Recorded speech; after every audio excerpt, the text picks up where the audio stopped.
talk about how can you get upgrade on your Meetup. We go to figure out the solution or know how you can do that on your app.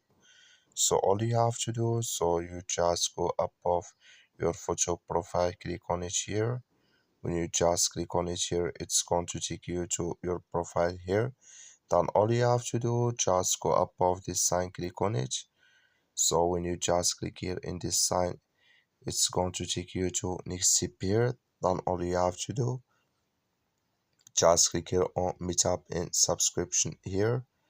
So then it's going to take you to this list here, and here can you select if you want to add annually here or monthly here.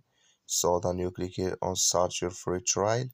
Then it's going to show for your list to add your card information. Then it's going to add with you. That's all you have to do. Thank you for watching. Don't forget to support us by liking, subscribe.